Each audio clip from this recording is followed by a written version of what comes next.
Finally നമ്മുടെ ആ on exam ഇങ്ങ് അടുത്തെത്തിയല്ലേ. ഇന്നത്തെ വീഡിയോയിൽ നമ്മൾ നോക്കാൻ പോകുന്നത് നമ്മുടെ ഓൺ എക്സാമിന് ഇമ്പോർട്ടന്റ് ആയിട്ടുള്ള ഒരു ക്വസ്റ്റൻ ആണ്. മുൻ വർഷങ്ങളിൽ ചോദിച്ചിട്ടുള്ള ഒരു ക്വസ്റ്റൻ ആണ്. അതുകൊണ്ട് തന്നെ മിസ്സിന്റെ കുട്ടികൾ എന്ത് ചെയ്യുക, ഫ്രണ്ട്സിനൊക്കെ ഷെയർ ചെയ്ത് കൊടുക്കുക കേട്ടോ.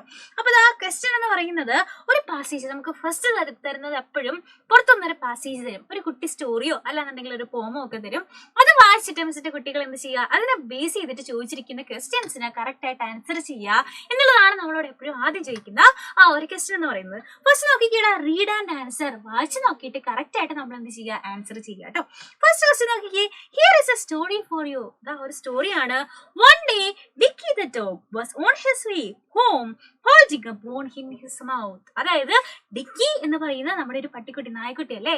അപ്പോ വായില് holding a bone in his mouth എന്ന് പറഞ്ഞാൽ എന്താ, വായില് ഒരു എല്ലും കടിച്ചുകൊണ്ട് അല്ലെ, എല്ലിങ്ങനെ ഹോൾഡ് ചെയ്തുകൊണ്ട് വീട്ടിലേക്ക് പോവാണ്. He had to cross a river അല്ലെ. നമ്മുടെ ഡിക്കിക്ക് എന്ത് ചെയ്യണം, ഒരു റിവർ കടന്നു വേണം പോവാൻ അല്ലെ, ഒരു നദി കടന്നു വേണം പോവാൻ. He stepped onto the bridge. അങ്ങനെ നമ്മുടെ ഡിക്കി എന്ത് ചെയ്തു, ബ്രിഡ്ജിലേക്ക് കയറി അല്ലെ. ബ്രിഡ്ജ് എന്ന് പറഞ്ഞാൽ എന്താ, പാലത്തിലേക്ക് കയറി അല്ലെ. He looked down into the water and saw his own reflection. അങ്ങനെ നമ്മുടെ ഡിക്കി ആ പാലത്ത് നിന്ന് താഴേക്ക് നോക്കുകയാണെ. താഴേക്ക് നോക്കിയപ്പോ എന്ത് കണ്ടെന്നറിയോ, നമ്മുടെ ഡിക്കിയുടെ തന്നെ റിഫ്ലക്ഷൻ കണ്ടു. നമ്മളിങ്ങനെ വെള്ളത്തിലേക്ക് നോക്കുമ്പോൾ നമ്മളെ തന്നെ അതിലേക്ക് കാണാൻ പറ്റില്ലേ, അതുപോലെ അവന്റെ തന്നെ റിഫ്ലക്ഷൻ ഡിക്കി എവിടെ കണ്ടു, വെള്ളത്തിൽ കണ്ടു. Okay, he thought that it was another dog with another bone. അപ്പൊ ഡിക്കി എന്ത് വിചാരിച്ചു, ഇത് താരാണെന്ന് തിരിച്ചറിയുന്നില്ല, ഇത് ഏതോ ഒരു ഡോഗ് വേറെ ഏതോ ഒരു ബോണും കടിച്ചോണ്ട് വേറൊരു നായിയാണെന്ന് വിചാരിച്ചു അല്ലെ. Dicky got angry and barked at it. അപ്പൊ ഇത് കണ്ടപ്പോഴേക്കും നമ്മുടെ ഡിക്കിക്ക് ദേഷ്യം വന്നു. എന്നിട്ട് എന്ത് ചെയ്തു, ആ നായനെ നോക്കി ബൗ എന്ന് പറഞ്ഞിട്ട് കുറച്ചു അല്ലെ. barked at it എന്ന് പറഞ്ഞാൽ എന്താ, അതിനെ നോക്കി കുറച്ചു.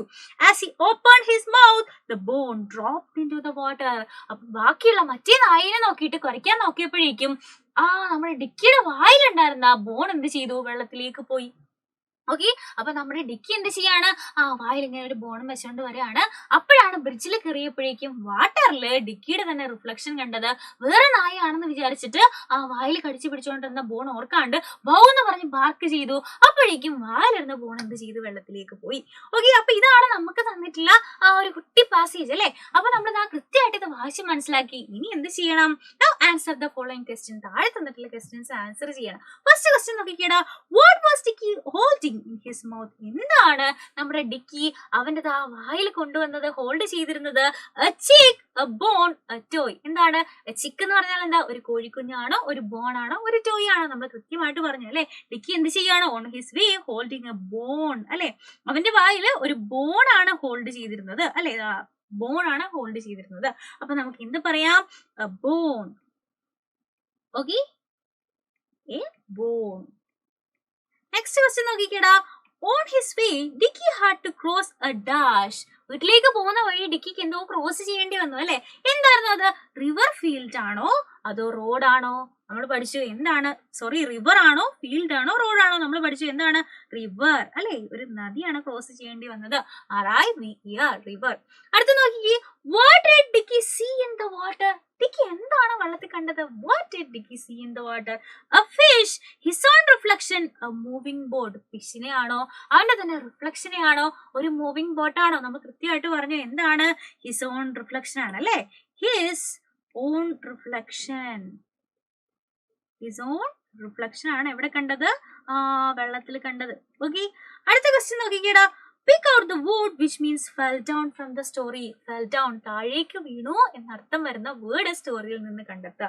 barked ആണോ, dropped ആണോ, opened ആണോ?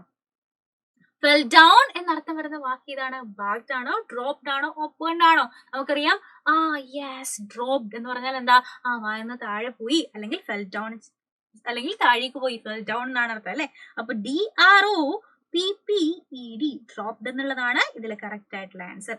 ഓക്കെ, അടുത്ത ക്വസ്റ്റ്യൻ നോക്കിക്കേ, give a suitable title to the story. ഈ സ്റ്റോറിക്ക് ഒരു സ്യൂട്ടബിൾ ആയിട്ടുള്ള ടൈറ്റിൽ എന്ന് പറഞ്ഞാൽ എന്താ, ഒരു ഹെഡിങ് കൊടുക്കാനാണ് അല്ലെ. അപ്പൊ നമുക്ക് എന്ത് കൊടുക്കാം, ഇതിനെ യോജിച്ച ഹെഡിങ് കൊടുക്കാം അല്ലെ. മിസ് ഇതിപ്പോ the dog and his bone അല്ലെ. നമ്മുടെ ഡോഗും ഡോഗിന്റെ എല്ലാം കഷ്ണം ബോണെന്ന് കൊടുക്കാം. അല്ലെങ്കിൽ നമുക്ക് എന്ത് കൊടുക്കാം, ഡിക്കി ദ ഡോഗ് എന്ന് കൊടുക്കാം അല്ലെ. Dicky the the dog. അപ്പൊ ഇതുപോലെ മിസ്സിന്റെ കുട്ടികൾക്ക് ഇഷ്ടമുള്ള ഹെഡിങ്സ് അഥവാ ടൈറ്റിൽസ് എന്ത് ചെയ്യാം, ഈ സ്റ്റോറിക്ക് കൊടുക്കാം. അപ്പൊ ഇതുപോലെയുള്ള ക്വസ്റ്റ്യൻസ് ആണ് എന്ത് ചെയ്യുക, നമ്മളോട് എക്സാമിന് ചോദിക്കുക. അപ്പോൾ ഫസ്റ്റ് ക്വസ്റ്റ്യൻ എപ്പോഴും ഒരു പാസ് എഴുതി തരും, അതിനെ ബേസ് ചെയ്തിട്ട് കുറച്ച് ക്വസ്റ്റ്യൻസ് ചോദിക്കും. അത് കൃത്യമായിട്ട് വായിച്ച് മനസ്സിലാക്കിയ ശേഷം ആ ക്വസ്റ്റ്യൻസിന് ആൻസർ ചെയ്താൽ മതി. അപ്പോൾ മുൻവർഷങ്ങളിൽ ചോദിച്ചിട്ടുള്ള ഇമ്പോർട്ടന്റ് ആയിട്ടുള്ള ഒരു ക്വസ്റ്റ്യൻ ആണ്. ഈ വീഡിയോ ഇഷ്ടപ്പെട്ടാൽ എന്ത് ചെയ്യുക, ഫ്രണ്ട്സിന് ഷെയർ ചെയ്യുക, നമ്മുടെ വീഡിയോ ലൈക്ക് ചെയ്യുക കേട്ടോ. ഇതുപോലെയുള്ള വീഡിയോസ് ആയിട്ട് നമുക്ക് ഇനിയും കാണാം. അതുവരെ bye bye and take care.